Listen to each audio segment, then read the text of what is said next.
So I'd like to invite our first keynote speaker, Professor Tetsuro Kobayashi. He's a professor in the School of Political Science and Economics in Waseda University that came yesterday from Japan, and we are very happy to invite you. Professor Kobayashi will talk about the academic approaches to understanding this information. Thank you very much. All right. Good morning, everyone. My name is Tetsuro Kobayashi. Okay, thank you. I'm from Tokyo. This is my first time to be in Israel. I'm very happy to be here. Thank you very much.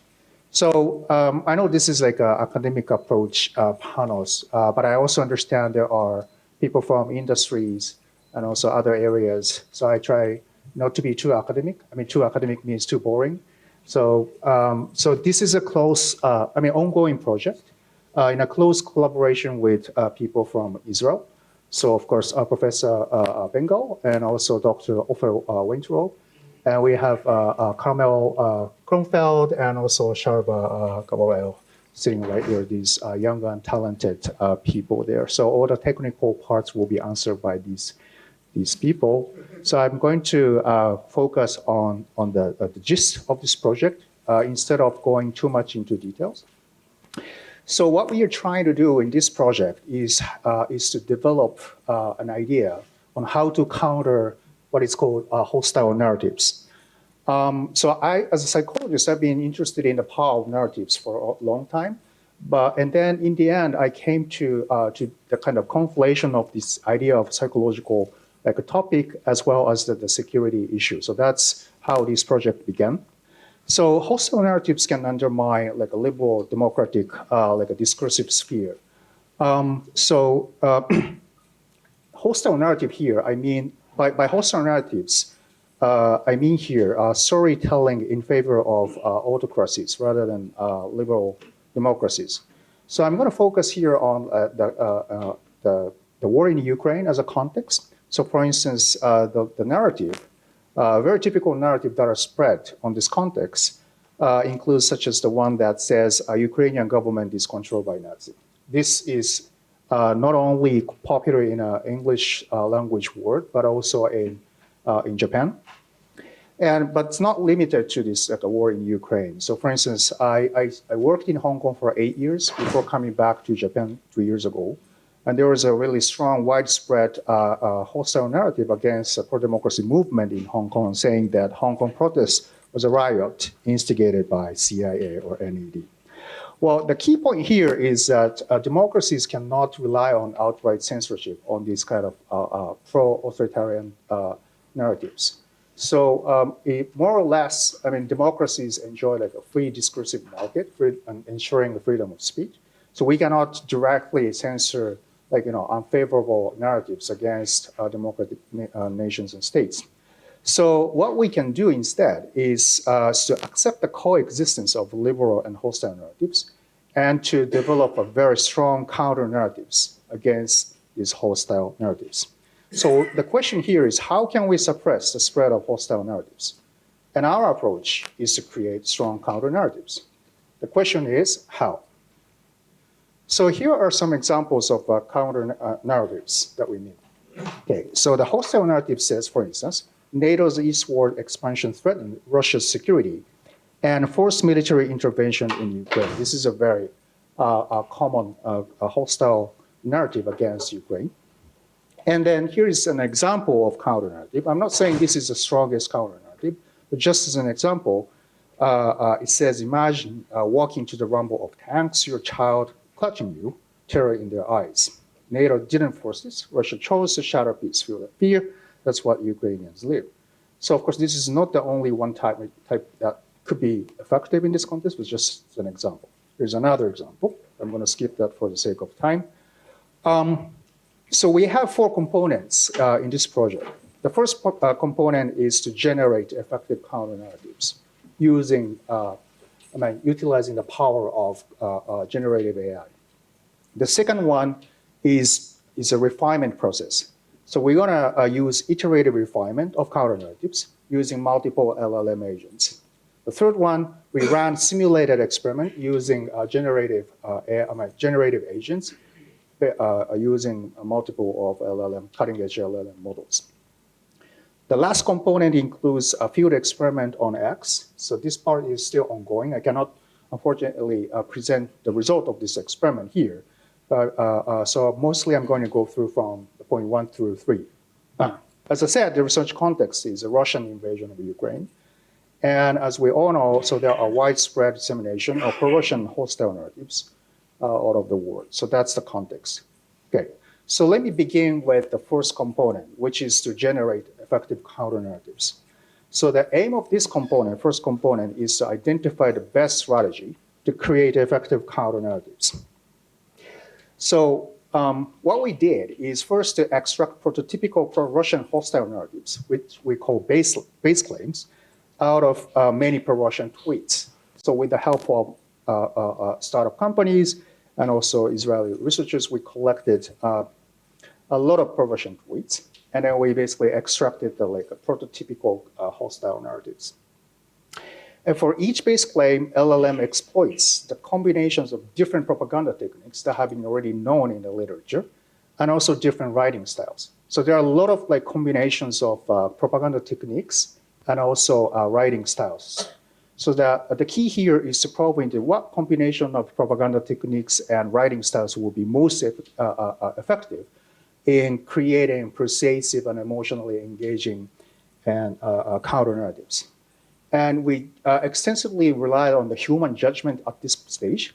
So we use 5 human evaluators who are English native and also have a knowledge of political science. These are students. And they assessed 3 key performance index. So first one is persuasiveness, perceived persuasiveness of counter-narratives. And also the second one is emotional level of emotional engagement. The third one, the shareability of these counter-narratives. And as a result, so we use this kind of interface. It's kind of a pairwise comparison. So we present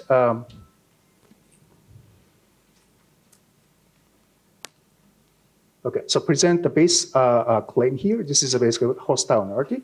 And then also juxtapose counter-narrative A and counter-narrative B and ask the human evaluator to see which one is more persuasive and which one is more emotionally engaging, and so on and so forth. And then here's the result. The result itself is not pretty much interesting here, but this is how we identify the most effective combination of propaganda technique and writing style to boost each of these 3 KPIs. The second component is even further exploitation of LLM's power, which is to refine the counter-narratives. Of course, if we just input like a base claim, hostile narrative, and ask LLM, oh, please create counter-narratives, they do. But in many cases, those zero-shot counter-narratives are not so convincing and persuasive. So we developed like a pipeline in which multiple LLM agents with different roles refine these counter-narratives to boost the power of them. Okay, so these are the different roles of LLMs that we set up. So first one is, of course, the agents that create counter-narratives. And second one is pro-Russian evaluator agents, because we want to suppress these base claims among pro-Russian users. So it's really important to have pro-Russian evaluator agents. We also included some other like administrative agents, including mediator agents, manager agents, and so on and so forth. So this is too complex to explain here, but this is a kind of multi-agent architecture in which the counter-narratives are iteratively refined. We are not cherry-picking here, so sometimes it's very difficult to boost the persuasiveness, to be honest. In many cases, it's relatively easier to boost emotional engagement of counter-narratives to move people's mind. And the third one is shareability. So in this case, it's boosted in the early stage, but somehow it's plateaued in the middle and drops at the end. So this is just an example of the refinement process. I'm not cherry-picking the most successful cases. There are more successful cases, some are less successful. And then, using these refined counter-narratives, we tested how effective they are. Okay? So the third component is an experiment using generative agents to see if this refinement really works or not. Okay? So we created pro-Russian generative agents, by using pro-Russian tweets. So basically, we collect a lot of pro-Russian tweets from X influencers, and then we impersonated them and created generative agents on LLM. So these pro-Russian generative agents, so these are impersonated pro-Russian X users, basically. They are shown either the claim alone, base claim alone, this is a control group, or the claim with the counter narratives, this is a treatment, and are prompted to evaluate the claim. Okay. So we here set up two treatment groups. One is vanilla treatment. This is just a generic LLM baseline. This is basically like a zero-shot counter narratives. And the refined treatment, this is exactly what we created through the refinement pipeline. So these are produced by refinement CN generator agent. Okay, so here's the result. So of course, the evaluators are pro-Russian generative agents. So they are, by definition, pro-Russian. So when they are presented with the pro-Russian base claim, they highly evaluate these base claims, without any surprise. Okay. So persuasive, so this is like a 100-point scale. So persuasive is very high. Emotional engagement, shareability is also very high, like 90 points. But when they are presented with our counter narratives, these persuasiveness or emotional engagement drops significantly. For instance, in the case of persuasiveness, it drops from 91 to 56, even if it's just like a zero-shot counter narrative. But if we compare these refined counter narratives that we created, it drops even further, from 56 to 49, 56 to 33. So it significantly can suppress the perceived persuasiveness or emotional engagement through these kind of refined counter narratives. Well, of course, this is just like a generative agent-based experiment. We don't really know whether this is actually effective on the real X. So that's why we are now conducting a field experiment on X. So I hope I can present the results in the future. What we are actually doing is to detect pro-Russian tweets, target tweets in a real-time manner, and then do the similar experiment, assigning them into treatment or control group, and see how they are effective in suppressing the number of views, number of reposts, number of likes onto the main target tweets. So in conclusion, so we developed multi-stage, multi-agent framework for generating very effective counter-narratives to suppress the spread of pro-Russian hostile narratives. And these refined counter-narratives proved to be very effective, at least in the simulated experiment using generative agents.